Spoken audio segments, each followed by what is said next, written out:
কথা বলেছি তাওহীদের উপরে। তাওহীদের বিপরীত হচ্ছে শিরক। সুতরাং আজকে আমাদের আলোচনার বিষয় হচ্ছে শিরক। তাওহীদ হচ্ছে একত্ববাদ, আর সেই একত্ববাদের সাথে কোনো কিছু জড়িয়ে দিলে, অংশী স্থাপন করলে, আল্লাহর সাথে অংশী স্থাপন করলে সেটা শিরক হয়ে যায়। তাহলে তাওহীদের বিপরীত হচ্ছে শিরক। আমরা শিরকের উপরেই কথা বলবো ইনশাআল্লাহ তাআলা। সংশ্লিষ্ট বিষয় এর উপরেই আমরা আলোচনা করব, আলোচনা নিয়ে আসবো ইনশাআল্লাহ তাআলা। আমরা পড়েছি কোরআন কারীমের সূরা নিসার 116 নম্বর আয়াত,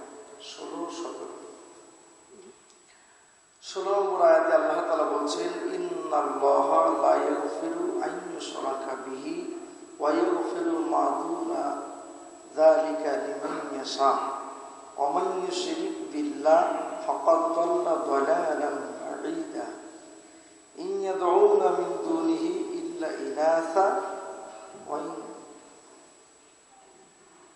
ইল্লা ইনাসা ইলা আখির আয়াত।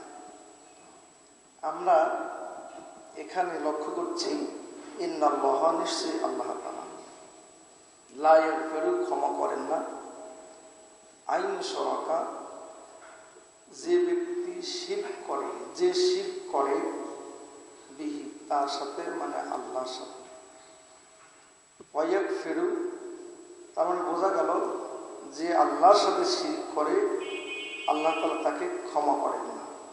ওয়ালা ওয়া ইয়াগফিরু মা দুনা যালিকা লিমান ইয়াশা, আর যাকে ইচ্ছা আল্লাহ তাআলা ক্ষমা করেন। শিরক বাদে যত গুনাহ আছে তওবা করলে সেটা মাফ হয়ে যায়। সুবহানাল্লাহ। শিরক ছাড়া অন্য যে কোনো গুনাহ যদি খালেস নিয়তে আপনি তওবা করতে পারেন তাহলে সেই গুনাহটা মাফ হয়। তওবার আবার শর্ত আছে। তওবাটা হবে তাওবাতুন নাসুহা, একেবারেই খালেস, একেবারেই মুখলেস, একেবারেই এমন একনিষ্ঠ তাওবা হতে হবে যে তাওবা আপনি ওই গুনাহটা করে ফেলেছেন, এর জন্য আপনি এটা করবেন না। 1 নম্বর শর্ত আর করা যাবে না, করবেন না, এই দৃঢ় প্রত্যয়, দৃঢ় ইচ্ছা আপনার আছে, আল্লাহকে আপনি বলছেন। 2, অনুশোচনা, অনুতপ্ত বোধ করছেন, অনুশোচনা করছেন, আল্লাহ আমার দ্বারা এই গুনাহটা হয়ে গেল, আমি ভুল করেছি, আমাকে ক্ষমা করো, ইত্যাদি অনুশোচনা হচ্ছে।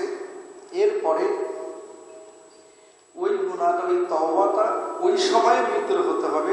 একটা গুনাহ সংগঠিত হওয়ার পরে ওই গুনাহটা করতে যত সময় লাগবে ওই সময় পর্যন্ত যদি আপনার হায়াত বাকি থাকে, এতটুকুন সময়, তাহলে আপনার সেই তাওবা, অর্থাৎ যে গুনাহ আপনি করেছেন এই গুনাহ ইচ্ছে করলে আপনি আবারও করতে পারবেন।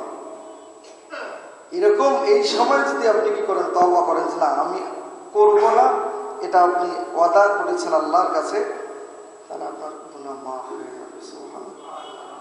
কিন্তু আল্লাহ বলছে ওয়ালাইসাতি তাওবাতু লিল্লাযিনা ইয়ামালুনা সাইয়্যাত, তওবা তাদের জন্য নয় যারা গুনাহ করে আবার তওবা করে, যারা গুনাহ করে আবার তওবা করে, তাদের জন্য তওবা নয়। তওবা তাদের জন্য যাদের কোনো কারণে ইচ্ছায় অনিচ্ছায় শয়তানের অচলাচলগুলো হয়ে গেছে, সেটার থেকে আপনি ফিরে আসবেন। 1 নম্বর ফিরে আসতে হবে, 2 নম্বর অনুশোচনা করতে হবে, 3 নম্বর আর করা যাবে না। এই 3টে শর্ত যদি আপনি পূরণ করতে পারেন তওবা কবুল, এছাড়া কবুল হবে না। 3টে শর্ত তওবা। তাহলে আল্লাহ তাআলা বলছেন যে আল্লাহ এছাড়া, আল্লাহ শিরক ছাড়া অন্য কোনো শিরক মাফ করেন না, কিন্তু অন্য কোনো গুনাহ করলে সেটা তওবা করলে এই 3টে শর্ত তওবা মাফ হয়। তওবা করলে তওবা কবুল হয়, আল্লাহ মাফ করে। ওয়া মান ইউশরিক বিল্লাহ, যে আল্লাহর সাথে শিরক করে, ফাকাদ দাল্লা দালালান বাঈদা, অবশ্যই সে একেবারে স্পষ্ট গোমরাহি অতল গহ্বরে বাড়িটা আল্লাহ দিয়েছেন। একেবারেই ভ্রান্ত হওয়ার যে শেষ সীমানা, যতদূর পথভ্রষ্ট এর উপরে হওয়ার সর্বোচ্চ সে ভ্রান্ত, আল্লাহ তার এই কথা বলছেন। তাহলে আল্লাহ ছাড়া কাউকে আল্লাহর সাথে শরীক স্থাপন করা যাবে না, এই আয়াত আমাদের বলাচ্ছে। আসুন তাহলে আমরা এখন দেখব শিরকটা কখন শুরু হয়েছে। এই পৃথিবীতে শিরক কখন থেকে চালু হলো? আদম আলাইহিস সালামের সৃষ্টি থেকে নিয়ে নূহ আলাইহিস সালাম এর মাঝখানে 10টা শতাব্দী, তার মানে 1000 বছর। এই 1000 বছরের ঠিক মাঝামাঝি সময় শিরক শুরু হয়েছে। কিভাবে? ওই সময় 5 জন সবচাইতে জ্ঞানী গুণী এবং দামি আল্লাহওয়ালা মানুষ ছিল। 500-600 বছর পরে আদম আলাইহিস সালামের সৃষ্টির 5 জন হচ্ছে, একজন হচ্ছে অর্থাৎ ওয়াদ, 2 নম্বর সুয়া, 3 নম্বর ইয়াগুস, 4 নম্বর ইয়াউ, 5 নম্বর নসর। এই 5 জন লোক খুব আল্লাহওয়ালা, আল্লাহর ওলি ছিলেন। শয়তান প্ররোচনা দিল। ওই সময়ের সমসাময়িক লোকদেরকে বলল, তোমাদের সমাজ থেকে 5 জন ভালো মানুষ চলে গেছে, তাদের স্মরণার্থে, তাদের সৌজন্যে তোমরা মূর্তি তৈরি করো। ভালো করে শোনো, তাদের স্মরণার্থে, তাদের সৌজন্যে, তাদের বীরত্ব গাথা ইতিহাস স্মরণের জন্য 5 জন ব্যক্তির মূর্তি তৈরি করো। বাস তারা মূর্তি বানালো। ওই জেনারেশন চলে গেল। শয়তান আবার নেক্সট জেনারেশনকে প্ররোচনা দিল, এই মূর্তি তোমরা এখন পূজা শুরু করো। ঠিক পরের জেনারেশন পূজা শুরু করলো। বাস আস্তে আস্তে মূর্তি পূজা শুরু হয়ে গেল।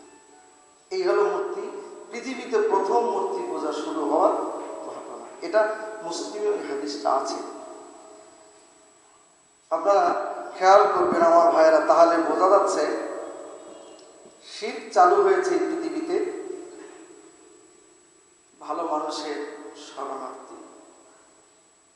আল্লাহ বলছে শিরক আমি মাফ করব।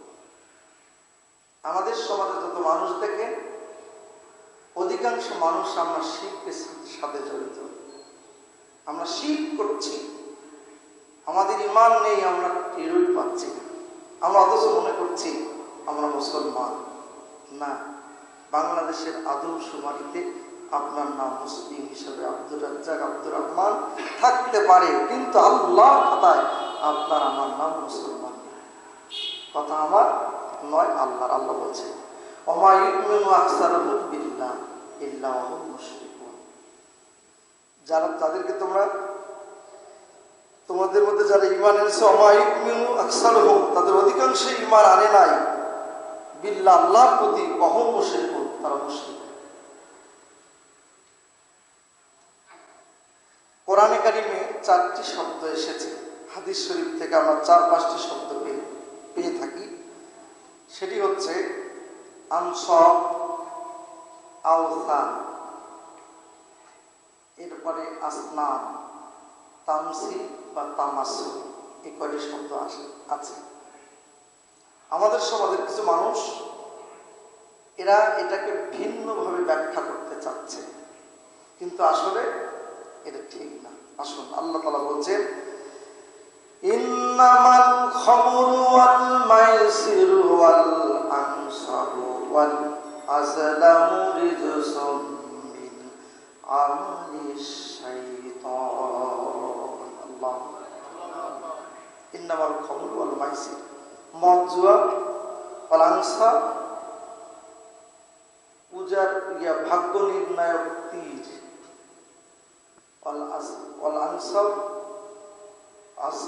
এরপরে আছে ইন্নামাল খামরু ওয়াল মাইসিরু ওয়াল আনসাবু ওয়াল আসলাম। পূজার বেদি, পূজার বেদি। বেদি কোনটা? যেটা বসার জন্য দেখবেন মূর্তি বা ভাস্কর্যের সামনে একটা বসার সিঁড়ি থাকে, ওটাকে বেদি বলে। আল্লাহ তাআলা বলছেন পূজার এই বেদি থেকে এগুলো হচ্ছে আহওয়ালুম মিন রিজসিশ শাইতান, শয়তানের সবচেয়ে নিকৃষ্ট খারাপ কাজ। সূরা মায়েদা 92। এরপরে আসেন, এরপরে হচ্ছে সূরা হজ্জের 30 নম্বর আয়াত। কত নম্বর?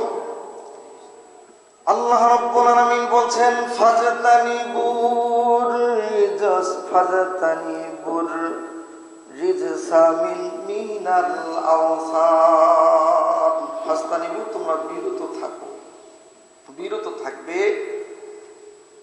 রিজসা মানে খারাপ কাজ। এই রিজসা অর্থ হচ্ছে ওই আয়াতের রিজ হচ্ছে শয়তানের খারাপ কাজ, শয়তানের এই নিকৃষ্ট কাজটাকে মিনাল আওসান। আওসান মানে ভাস্কর্য, আওসান হচ্ছে প্রতিমা, প্রতিকৃতি।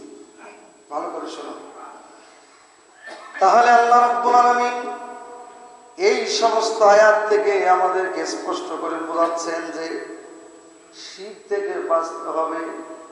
বহুল আলোচিত সমালোচিত একটি বিষয় জাতির ইস্যুতে পরিণত হয়েছে, সেটি হলো ভাস্কর্য।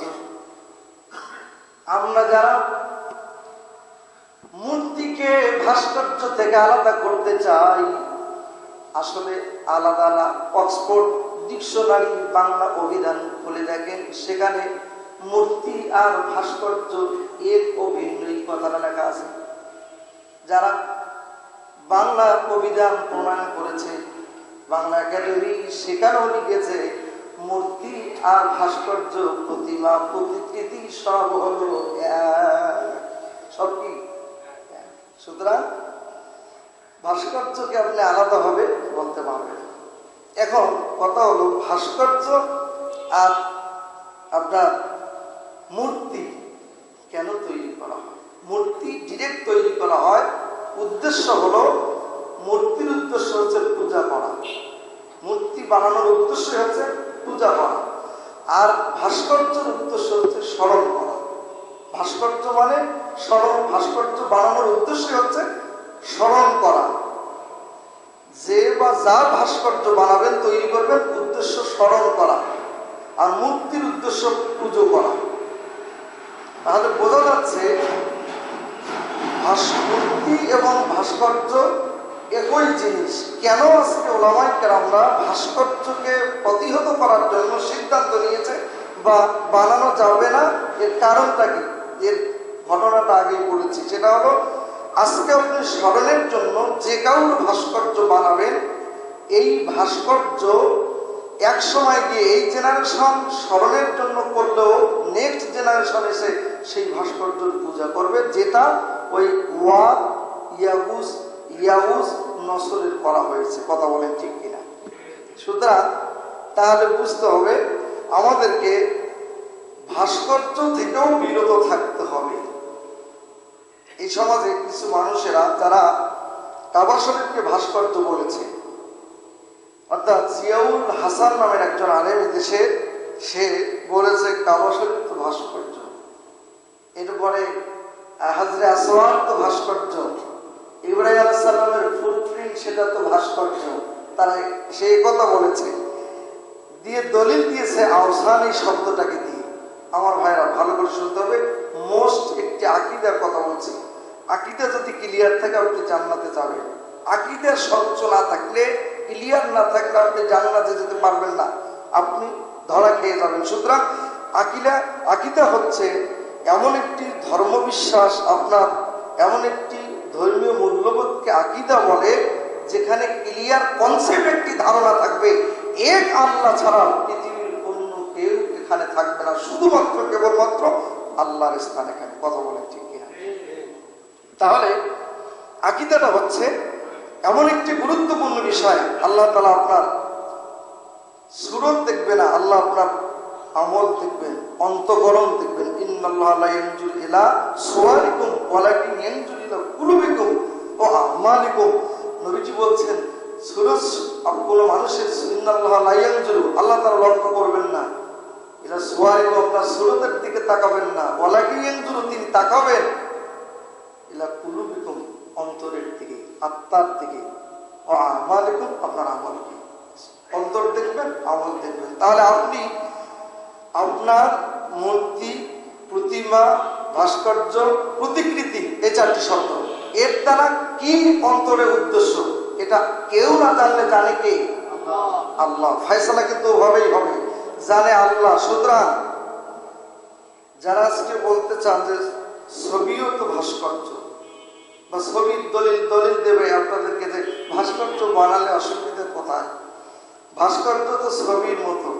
এখানে আরেকটা বিষয় বলে নিতে চাই, সেটা হলো রাসূল সাল্লাল্লাহু আলাইহি সাল্লাম বলেছেন ইন্না আশাদ্দান নাসে আযাবান ইয়াউমাল কিয়ামাতি আল মুসাওবিরুন।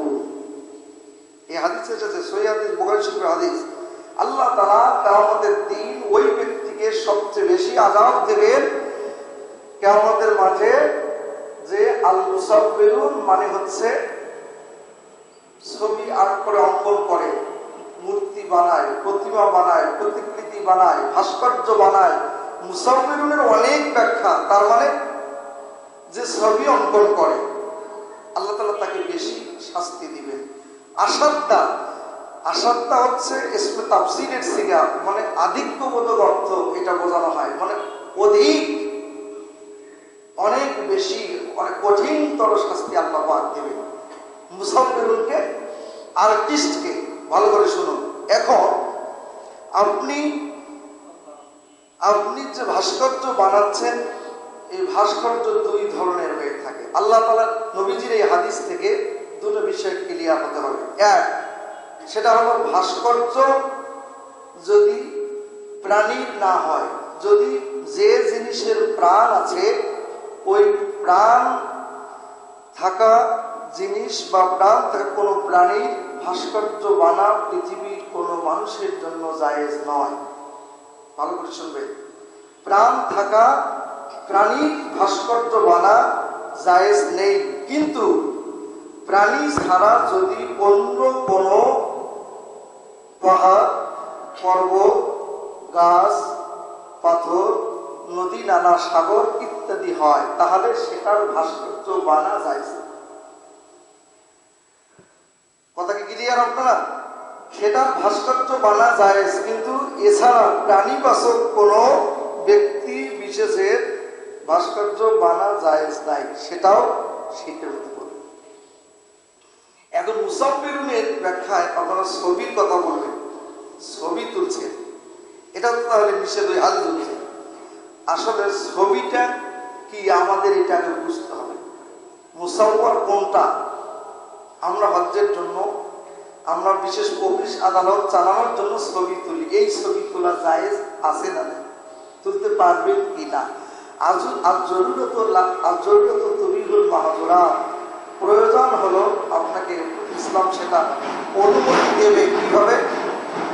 আপনাকে ছবি যদি তোলা জায়েজ না হয়, আয়নার সামনে দাঁড়ানো আপনার জন্য জায়েজ হয়। কেন?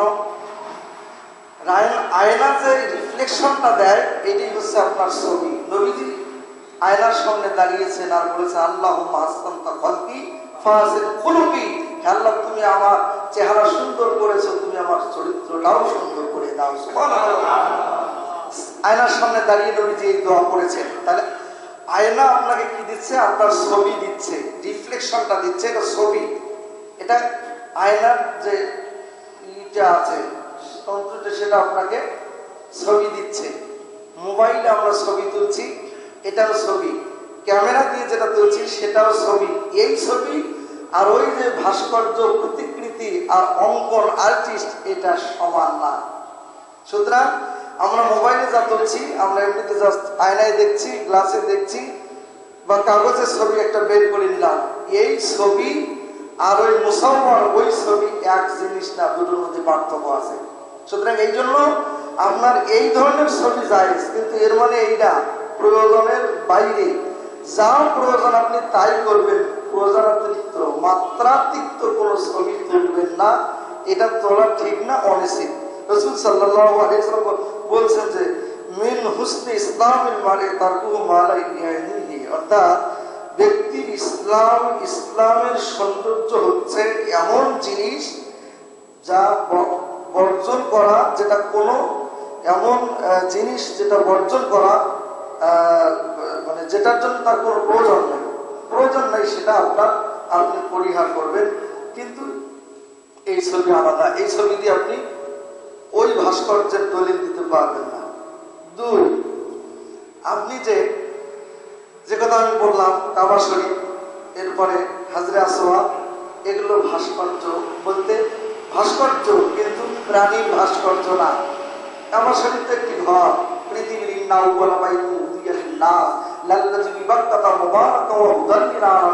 পৃথিবীর প্রথম ঘর হচ্ছে কাবা, যেটা মক্কা তথা মক্কায় অবস্থিত। সুতরাং এটি ঘর, এটি কোনো প্রাণীর জিনিসটা, এটি ভাস্কর্য। যিনি বলেছেন তার সংখ্যাটা ঠিক হয়নি, এটা ভাস্কর্য না। ভাস্কর্য এটা ভাস্কর্য, কিন্তু এটা প্রাণী ভাস্কর্য না।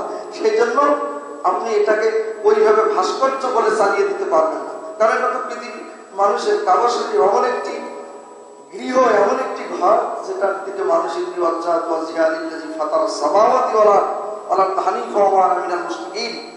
এই বলে তার দিকে রুজু করে নিজের চেহারা ফিরায় তার দিকে ফিরায়, মানে আল্লাহর দিকে ফিরায়। তার মানে হচ্ছে আজ কাবা শরীফ যেখানে স্থাপন করা হয়েছে, যেখানে অবস্থিত, ঠিক সরাসরি বরাবর ওই উপরে সাদা স্পান করে দিয়ে লৌহ কলম আরো সূর্যি পাড়িয়ে উপরে হচ্ছে আরশে আজিম, যেখানে ওয়াসিয়া করছে সামাওয়াত ওয়ালা, আল্লাহ তাআলা যে আরশের উপরে আরশে সমাসীন আছেন, সেটি হচ্ছে সেই জায়গা, পৃথিবীর মধ্যবিন্দু, কেন্দ্রবিন্দু, যেখানে আল্লাহর আরশের কেন্দ্রবিন্দু। সুবহানাল্লাহ। তাহলে আপনি শিরক করবেন না, শিরক করা যাবে না। যেমন কোরআন শরীফের রেহেম দিয়ে কোরআন শরীফের একটা ভাস্কর্য বানানো হয়েছে সৌদি আরবে, হেরে মক্কায়। আর আপনারা যারা হজে গিয়েছেন, ওমরাতে গিয়েছেন, আমরা থেকে এসেছি, যখন আপনি হেরেম শরীফের এরিয়া, কিন্তু সেখান থেকে আমরা যখন ঢুকবেন, সেই গেটের ভিতর দিয়ে কি আপনাকে ঢুকতে হয়। বিশাল কোরআনের প্রতিকৃতি বানায়া বিশাল ভাস্কর্য বানিয়েছে, এটা জায়েজ। ওখান থেকে হেরেম শরীফের এরিয়া আমার হয় না, সীমানা। তাহলে খেয়াল করুন, এটা আলাদা বিষয়, প্রাণী ভাস্কর্য সেটা আলাদা বিষয়, এটা কোনো ক্রমেই জায়েজ হতে পারে না, এটা জায়েজ নয়। আল্লাহ তাআলা শিরক করতে নিষেধ করেছেন, তাহলে মুসাফির হওয়া যাবে না, শিরক করা যাবে না। এই শিরক থেকে আমাদেরকে মানে বের হতে হবে, শিরক থেকে আমাদেরকে বাঁচতে হবে। অবশ্যই শিরক থেকে আমাদেরকে বাঁচতে হবে, না বাঁচলে আমরা কি হব? জাহান্নামে চলে যাব, আমরা মাফ পাবো না। সুতরাং আমাদের বাঁচার জন্য কাজ করতে হবে। আল্লাহ তাআলা শিরকের ব্যাপারে অসংখ্য অগণিত আয়াতে কারিমা কোরআনে কারিমা নাযিল করেছেন। দেখুন শিরকের ব্যাপারে আয়াত এসেছে, আল্লাহ তাআলা বলছেন, ওয়াইদ ক্বালা ইব্রাহিমু লিআবিহি আযারা আতাত্তাখিযু আসনামান আলিহা ইন্নী আরাকা ওয়া কওমাকা ফি দালালিন মুবিন। আল্লাহু আকবার। ওয়াইদ ক্বালা, আর স্মরণ করুন ওই সময়ের কথা, যখন ইব্রাহিম আলাইহিস সালাম বলল যে আবিহি, তার পিতাকে, আজারা, তার পিতার নাম আজরকে বলল, আতাত্তাখিযু আসনামান, আমি দেখছি আপনি কি গ্রহণ করেছেন, ওই যে আসনাম কথাটা বললাম, মূর্তি, আসনামান আলিহা, আপনি এই মূর্তিকে কি ইলাহ হিসাবে গ্রহণ করছেন? যদি গ্রহণ করে, আপনি যে গ্রহণ করছেন, ইন্নী, নিশ্চয়ই আমি, আরাকা, লক্ষ্য করছি, দেখছি, ও কওমকা, আপনাকে এবং আপনার কওমকে, ফি দালালিন মুবিন, স্পষ্ট বিভ্রান্তিতে রয়েছেন। সুতরাং এটা ভুল। জাতির পিতা ইব্রাহিম আলাইহিস সালাম এই পৃথিবীতে এসেছেন, মূর্তি ভেঙেছেন, কথা বলেন ঠিক কিনা? তাহলে নূহ আলাইহিস সালাম পর্যন্ত এসে আমরা বুঝলাম নূহ আলাইহিস সালাম মূর্তির বিরুদ্ধে দাওয়াত দিলেন। কিভাবে? 500 বছর আগে যেহেতু মূর্তি পূজা শুরু হয়েছে, নূহ আলাইহিস সালাম দাওয়াত দিলেন, ইয়া কওমি ইবুদুল্লাহ মা লাকুম মিন ইলাহিন গায়রিহি, হে আমার তোমরা দাসত্ব করো, ইবাদত করো এক আল্লাহ, লা ইলাহা ইল্লাল্লাহ, তিনি ছাড়া কোনো ইলাহ নাই। এর আগে আমি বলেছি এই পৃথিবীতে যত নবী রাসূল এসেছে সব নবী রাসূলদের দাওয়াতের এজেন্ডা একটা, সেটা লা ইলাহা ইল্লাল্লাহ, এক আল্লাহ ছাড়া কোনো ইলাহ নাই। নূহ আলাইহিস সালাম দাওয়াত দিতে গিয়ে তিনি মার খেয়েছেন, তাকে বেহুশ করা হয়েছে, তাকে কম্বল জড়িয়ে মরে গেছে, তার জাতির লোকেরা মনে করে তাকে বাড়িতে পৌঁছায় দিয়েছে, লোকটা মরে। কিন্তু আবার তিনি যখন চেতন হয়েছেন, হুঁশ ফিরেছেন, কম্বল ঝেড়ে ফেলে উঠে তিনি আবার তার জাতিকে দাওয়াত দেওয়ার জন্য বেরিয়ে পড়েছেন। সুবহানাল্লাহ। শুধু এটাই না, দাওয়াতের কাজ তিনি এভাবে করেছেন, এত কৌশল অবলম্বন করেছেন।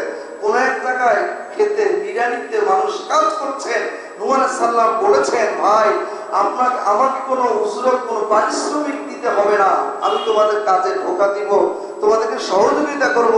কিন্তু উদ্দেশ্য হলো তার দাওয়াতি কাজ করা। তিনি তাদের জমিনে হলো আগাছা নিরাতেন, আর গল্পের ছলে দাওয়াত দিতেন, লা ইলাহা ইল্লাল্লাহ মুহাম্মাদুর লা ইলাহা ইল্লাল্লাহ।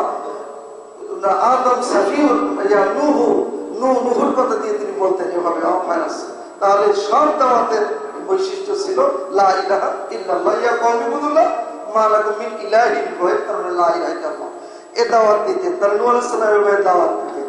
তাহলে এই দাওয়াত দিয়ে তারপরেও তাকে মাত্র শেষ পর্যন্ত 950 বছর দাওয়াতের ফলশ্রুতিতে মাত্র 80-86 জন মুসলমান হয়েছে। আমার বাদে আফসোস করে বলেছেন নূহ আলাইহিস সালাম তিনি দোয়া করেছেন। কি দোয়া করেছেন দেখুন, সূরা নূহের শেষে আপনি পাবেন এটা, ওয়াকালা নূহু রাব্বি লা তাযার আলা আরদি মিনাল কাফিরিনা দাইয়ারা।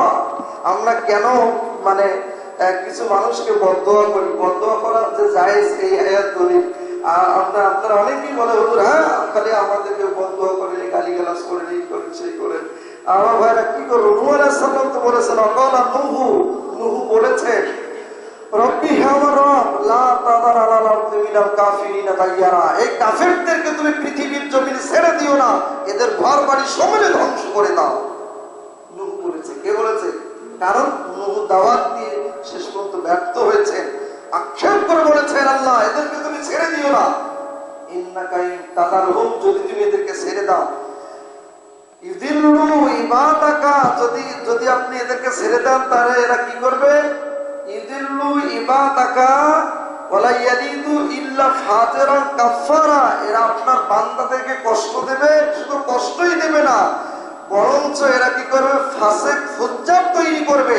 এরা এমন প্রোডাকশন দেবে, এখন যারা আছে আমার ভাইয়েরা নাস্তিক মুরতাদ বেঈমান যারা এখন আছে, আল্লাহ বিরোধী যারা আমার ভাইয়েরা যারা শিরকে মগ্ন আছে, এরা এমন কিছু প্রোডাকশন দেবে যেগুলো আপনার বান্দাদেরকে কষ্ট দেবে। খেয়াল করুন কত কঠিন কথা আল্লাহ তাআলা বলছেন। তারপরে বলছেন নূহ আলাইহিস সালাম দোয়া করছেন, রব্বি ফিরলি ওয়ালিওয়ালিদাইয়া ওয়ালিমান দাখালা বাইতিয়া মুমিনাও ওয়ালিল মুমিনিনা ওয়াল মুমিনাত। কি দোয়া করেছেন, আল্লাহ তুমি রব্বি ফিরলি আমাকে ক্ষমা করো, ওয়ালিওয়ালিদাইয়া আমার পিতা মাতাকে তুমি ক্ষমা করো, ওয়ালিওয়ালিদাইয়া ওয়ালিমান দাখালা, আর এই ইসলামের ঘরে মানে ওই লা ইলাহা ইল্লাল্লাহর ঘরে যারা একত্ববাদের ঘরে ঢুকে পড়েছে, ইসলামের ঘরে যারা ঢুকেছে, আল্লাহ তাদেরকে মাফ করে দাও।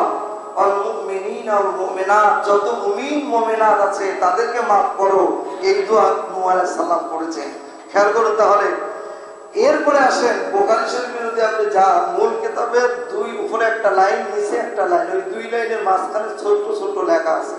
ওই ছোট ছোট লেখাগুলোতে যখন আবু জাহলের নাম আসে, যখন আবু লাহাবের নাম আসে, যখন উতবা সাইবা ওয়ালিদ বিন মুগিরাদের নাম আসে, ওখানে ছোট্ট করে লেখা আছে লানাতুল্লাহি আলাই, লানাতুল্লাহি আলাই, আবু জাহল আবু লাহাব ইত্যাদি নাম শুনলেই আল্লাহর লানত বর্ষিত হোক, এই কথাটা লেখা আছে। তার মানে খেয়াল করুন তাহলে আবু জাহল আবু লাহাব এই পৃথিবীতে যারা ইসলামকে বাদ দিয়ে লা ইলাহা ইল্লাল্লাহ এই দাওয়াতকে বাদ দিয়ে অন্য দাওয়াত গ্রহণ করেছে বা কাজ করে, আমরা তাদের জন্য বদদোয়া করা হলো কোরআন এবং হাদিসের প্রমাণ আছে। সুতরাং আপনি বললে হবে না, বুঝতে হবে। এই দিন কোন দিন আমি বললাম আজকালে একদিন, সেটা হলো যে আপনি বলছেন নবীজি ওই আয়াত যে আপনাকে তো আমি দারোগা করে পাঠাই নাই, আপনি লাঠিচার্জ করে মানুষকে ইসলামের দিকে নিয়ে আসবেন, এই আয়াত কখন নাজিল হয়েছে, এই আয়াতের প্রেক্ষাপট তো আপনি জানেন না। সুতরাং না জানার কারণে সব উল্টো পাল্টা বক্তব্য দিচ্ছেন। রাসূল সাল্লাল্লাহু আলাইহি ওয়াসাল্লাম এই আয়াত তো মক্কায় নাজিল হয়েছে। আমার ভাইরা, মক্কায় নাজিলের প্রেক্ষাপট ভিন্ন, মদিনায় যাওয়ার পরে ও আয়াত নাজিলের প্রেক্ষাপট ভিন্ন। শুধু মদিনায় গিয়ে নবীজি একটা নয়, তার জীবদ্দশায় 83টা যুদ্ধে অংশগ্রহণ করেছেন। সুবহানাল্লাহ। তাহলে বোঝা গেল যে ইসলাম যখন যেভাবে যেটা যুগোপযোগী বক্তব্য আপনাকে উপস্থাপন করতে হবে, আপনার লেখনী, আপনার চিন্তাধারা, আপনার গবেষণা, আপনার ব্যবসা বাণিজ্য বর্ত যা আছে সবকিছু দিয়ে ইসলামের বিপক্ষের শক্তিকে প্রতিহত করার জন্য প্রতিটা মুহূর্তে আপনাকে কাজ করে যেতে হবে, তবেই আপনি সাকসেস সফল হবেন। এছাড়া সফল হওয়ার কোনো সম্ভাবনা নাই। মনে করছেন শুধু নামাজ রোজা হজ যাকাত দিয়ে আমি পার হয়ে যাবো, না। কিন্তু ইসলামের আরো যে অনেক বিষয় আছে সেগুলো আমরা খেয়াল করছি না। এগুলো তো মৌলিক বিষয়, মুসলিম বলে দাবি করলে এগুলো মানতেই হবে। এগুলো তো আপনাকে অত্যাবশ্যকীয় আমল, এগুলো না মানার কোনো সুযোগ নাই। কিন্তু বাকি যে কাজগুলো ইসলামের মূল একটা কাজ আছে, সেই কাজটা কি আমার ভাই আস্তে আস্তে আমরা সেগুলো বলবো। তাহলে শিরক, আমরা আজকে বললাম শিরক আল্লাহর সাথে করা যাবে না। শিরক করতে গিয়ে আমার ভাই আল্লাহর সাথে বেশি শিরক করেছে যারাই মূর্তি, প্রতিমা, প্রতিকৃতি, ভাস্কর্য তৈরি করেছে। এটা করলেই কোনো না কোনো এক সময় কি হবে, আল্লাহর সাথে অংশ স্থাপন করা হবে, শিরক করা হবে। এই শিরকের ব্যাপারে স্পষ্ট সূরা লোকমানে আল্লাহ তাআলা লোকমানের সন্তানকে যে উপদেশ দিয়েছেন সেই কথাটাও তুলে ধরেছেন। আল্লাহ বলেন, ওয়াইদ ক্বালা লুকমানু লিবনিহি ওয়া হুয়া ইয়াইযুহু ইয়া বুনাইয়া লা তুশরিক বিল্লাহ ইন্নাশ শিরকা লাযুলমুন আযীম। ওয়াইদ ক্বালা লুকমানু লিবনিহি, যখন লুকমান আলাইহিস সালাম তার সন্তানকে উপদেশ দিচ্ছিল, তিনি যখন তার সন্তানকে উপদেশ দিচ্ছিলেন, ইয়া বুনাইয়া, এ আমার বৎস, এ বেটা, লা তুশরিক বিল্লাহ, আল্লাহর সাথে শরীক করো না, ইন্নাশ শিরকা লাযুলমুন আযীম, নিশ্চয়ই শিরক হলো সবচেয়ে অতিশয় বড় জুলুম, এর থেকে আর বড় জুলুম হয় না। সুতরাং শিরক থেকে বাঁচতে হবে, আমাদেরকে বাঁচতে হবে, শিরক থেকে বেঁচে আমাদেরকে আমার ভাইরা চলতে হবে। আমাদেরকে শিরক থেকে যেন আমরা বাঁচতে পারি, শিরক থেকে যেন আমরা উত্তরোত্তর বেঁচে একেবারেই তাওহীদের ঈমান যেভাবে হওয়া দরকার, তাওহীদপন্থী যেভাবে হওয়া দরকার, আল্লাহ তাআলা আমাদেরকে সে তৌফিক এনায়েত করুন। সকলে আমরা সেদিকেই খেয়াল করি। আর একটা বিষয় হচ্ছে যে আমরা দু একটি বিষয় একটু বলে নিতে হবে। সময়ের ব্যাপারে আপনাদের ক্লিয়ার একটা ধারণা দিতে হবে। এটা জাতীয় মসজিদ, মানে এটা কেন্দ্রীয় মসজিদ। এটা হচ্ছে চাপানিহাট কেন্দ্রীয় মসজিদ, মানে এটা হচ্ছে